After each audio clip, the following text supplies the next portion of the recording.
Jonathan and Deborah Flora.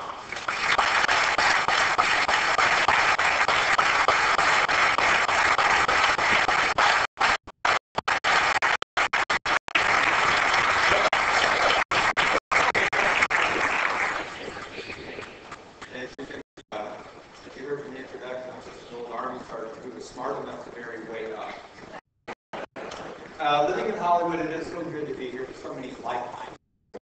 And unlike some of our Hollywood counterparts, if you heard Jill, Sean Penn's greatest hits, we love our country, and we believe that the United States is indeed the greatest nation on God's big earth. So, looking back at Hollywood, we have a friend back there. He's a very talented actor. He's been around for years. His name is Orson Bean. Orson was blacklisted in the 50s after being wrongly accused of being a communist. He now says that working in Hollywood as a conservative is much more difficult. It's true. However, there are a few advantages to being a conservative in Los Angeles. If I'm ever riding the metro and I just need a little extra room, I'll just break out Frank McComb's book, Ending Abortion, or Ann Coulter's Goddess. Bam, I've got all the later on. And we know this is being covered by many media outlets. This is our official coming out of the closet. That is the new trend in Hollywood, are the conservatives that are coming out of the closet.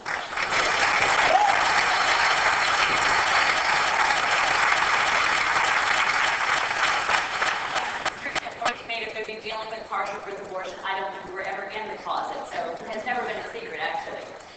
There are so many weighty topics that are being discussed for this weekend, and it would be very easy to think that the culture, and especially Hollywood in particular, would be frivolous and irrelevant.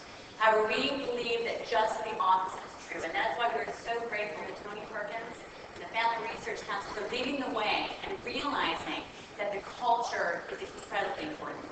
In fact, we're here today because we believe that where we are losing the battle for the heart and soul of America is definitely in the culture. All we have to do is look at our youth to see this to be true. And I don't think I can convince any of you of that impact on our youth. While we are just standing by, the entertainment industry is shaping our country, our culture, and in fact the rest of the world. For too long, many conservatives have abandoned Hollywood, and instead we've focused all of our resources and our think tanks and electing political candidates. Well, we're going to tell you, you can have all the think tanks you want, but if the ideas stay in the tank, they affect no one. The culture and film and television are the most powerful means of communicating those ideas. And it's time to know what's pipeline going.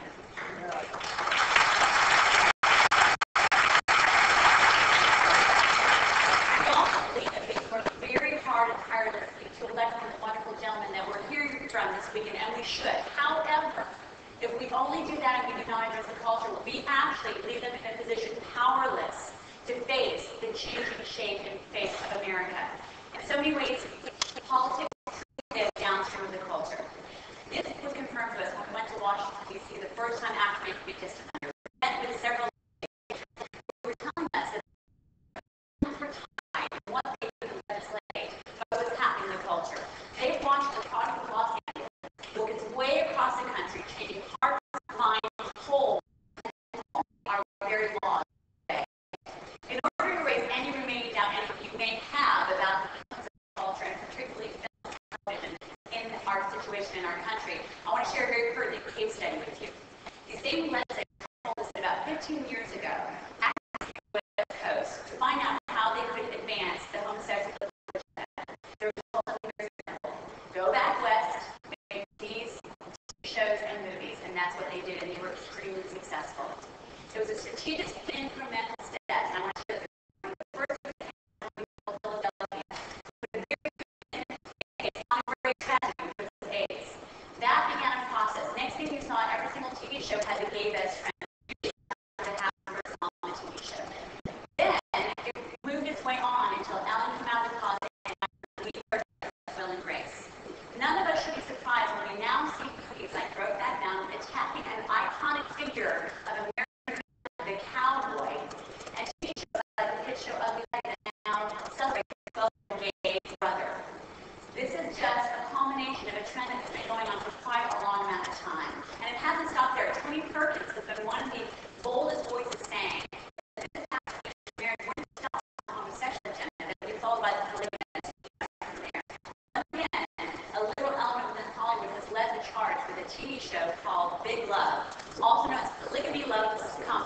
A Warm Look at Man and His Three Wives. Unfortunately, this last week, Entertainment Weekly stated that transsexuals are now seen as a hot new thing. Unless we draw a line, there is no limit to this envelope being pushed. Well, what has been the political impact of this? Because of a very strategic effort over 15 years, we now seem unable to act on the amendment that just 10 years ago we did not even know that we needed. How did that happen? We invented culture, and we lost many hearts and minds along the way. Many well-meaning people in the middle of America, who before might have pressured their legislators to pass a parent amendment, have somehow been suddenly changed without their even realizing it. Their traditional values have been bombarded and eroded by the culture that's been facing them every day. You see, there are those, like ourselves, on both sides that are firmly entrenched in their positions. Where we are losing America is that mushy middle that is so influenced by the culture. If we think that there's not a strategic little agenda in certain groups of politics, then we are naive. If we abandon the culture that we are to claim. You see, film is simply a wonderfully powerful tool, neither good nor evil. Simply infuses the message of those who recognize its potential. And it is time that we recognize it.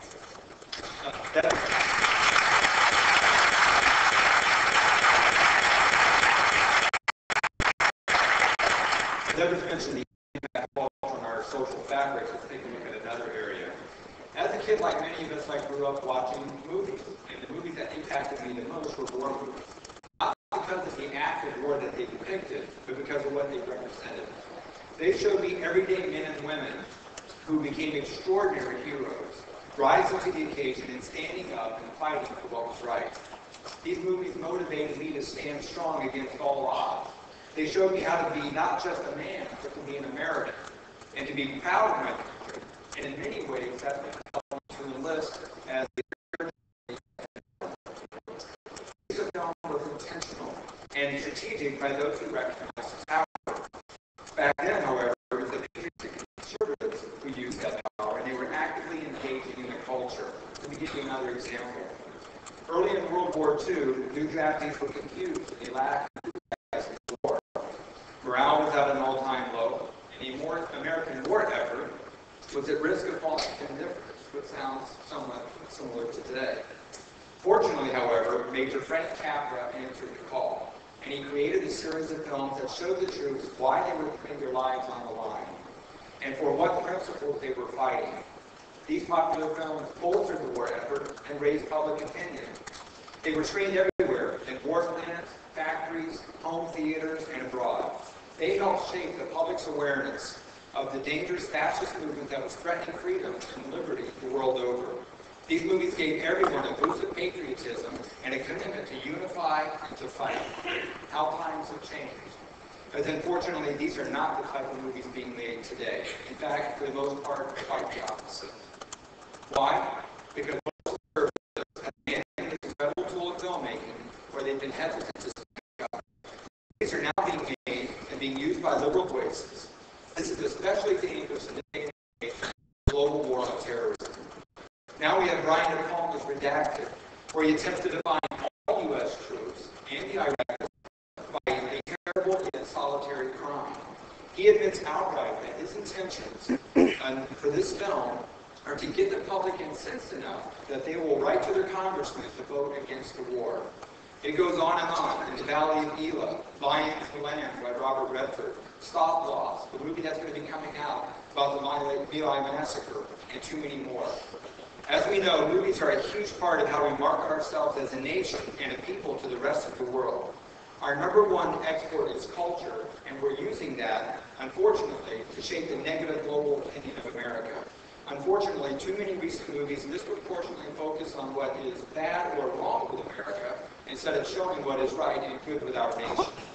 Also, movies are where we get our youth gets their history, and too many adults get their history also. They imagine that if I saw it on the big screen, it must be true. Also, unfortunately, too many movies are rewriting their history. The good news that we're going to tell you is it's not too late to jump into the culture war. And besides that, we don't have a choice. We have to do it. We've worked with firsthand how powerful a tool can be. With the film, we saw firsthand how a film like this actually screened in the Capitol building, which you can